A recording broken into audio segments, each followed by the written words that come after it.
O direito do consumidor está em alta. Olá, eu sou a professora Solange Tomiyama e no vídeo de hoje eu quero compartilhar com vocês algo que eu conversei com os meus alunos essa semana. Aproveitando que é o início das aulas e que eu compartilho as tendências práticas do mundo jurídico com os meus alunos, fazendo uma comparação entre aquilo que já foi modinha e aquilo que hoje os advogados e os profissionais do direito estão buscando se aperfeiçoar, justamente porque os clientes e especialmente as pessoas estão buscando respostas, especialmente na área do direito do consumidor. Então eu vou abordar para vocês o porquê que o direito do consumidor é hoje uma grande tendência e quais são essas ramificações do direito do consumidor que faz ele hoje ganhar novos destaques, ok? Bom, o que é o direito do consumidor se não tratar do direito das relações de consumo? As relações de consumo, como todos sabem, são reguladas por uma lei. A Lei 8078, conhecida como o Código de Defesa do Consumidor. O que as pessoas não sabem e que dá grande força ao direito do consumidor, que ele é um direito fundamental. Ser um direito fundamental, isto é, ter essa tatuagem de ser fundamental, significa que ele é um direito mais importante com destaque maior perante os outros direitos. Isto é, ele é um direito que está acima dos outros direitos. Ele é um direito que está numa categoria especial dentre todos os direitos. Nós temos 5 categorias de direitos fundamentais previstos na Constituição Federal: direitos individuais, coletivos, sociais, políticos e de nacionalidade. E os direitos do consumidor, eles estão inseridos dentro dos direitos difusos na Constituição Federal.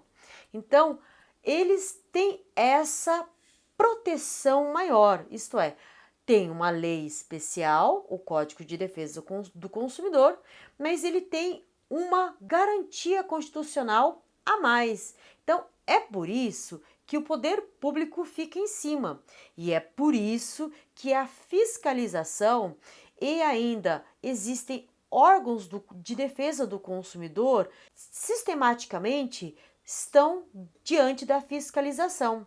Então, tem órgãos municipais, tem órgãos estaduais e tem órgãos federais que simultaneamente fazem essa fiscalização do direito do consumidor, para que essa proteção ela seja somada. Então, pode ser acumulada essa proteção, tanto em uma esfera quanto em outra. Esse direito do consumidor, além da Constituição Federal e da Lei de Defesa prevista no CDC, também possui portarias e regulamentos próprios que dão maior proteção e dão uma sistemática diferenciada de proteção. Vira e mexe tem a publicação de uma portaria que dá maior proteção, que dá maior visibilidade a mecanismos de proteção à defesa do consumidor, como nós podemos verificar em casos de golpes do Pix, por exemplo. São formas de proteger clientes/consumidores de bancos. Justamente por quê?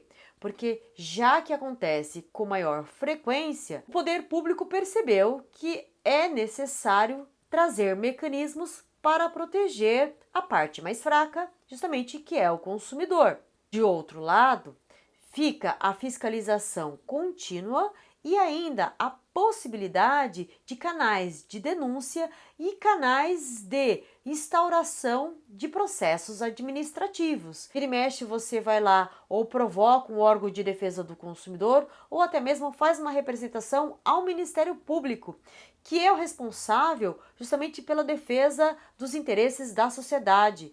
E aí o Ministério Público aciona então os fornecedores para que preste informações esclarecedoras sobre aquele determinado produto ou serviço. Então, esse aparato de defesa, ele é justamente organizado para garantir toda essa proteção por ser um direito fundamental do homem. E por que ele está em alta? Ora, porque as relações de consumo, elas não estão apenas limitadas à pessoa ir na loja e comprar algo. Hoje, as relações de consumo, elas expandiram-se com o mercado eletrônico. Então, as pessoas estão comprando mais via internet, elas estão tendo acesso a propagandas ao abrir o seu celular, ao receber mensagens eletrônicas. Então, nesse momento, a pessoa ela tem vontades que antes não tinham. Os desejos de consumo, eles estão cada vez mais aflorados. E por isso, os órgãos de defesa do consumidor estão mais atentos. Nessa esteira, como esses direitos estão mais sensíveis, surgem novos direitos. Uma ampliação da atuação do Código de Defesa do Consumidor, não só para os contratos naturais, isto é, dessas relações de consumo, mas também em relação aos contratos cibernéticos. E ampliou-se também a atuação da defesa jurídica dos clientes em relação a direitos decorrentes dessas relações jurídicas, como, por exemplo, golpes oriundos dessas relações jurídicas, como eu disse, desses direitos bancários, seja golpe do Pix, seja de golpes relacionados a fraudes bancárias, a contratações fraudulentas. Então, vejam, tudo isso é decorrente justamente do direito do consumidor. Além do que, nós temos como mutação do direito do consumidor contratos de influenciadores digitais. Então, vamos imaginar que eles vão fazer publicidades. E essas publicidades de alguma campanha ou até produto ou até de serviço. Essa publicidade, ela vai estar vinculada à sua imagem, à sua marca. Qual que é o limite? E ainda, qual é a sua participação? Qual é a sua remuneração?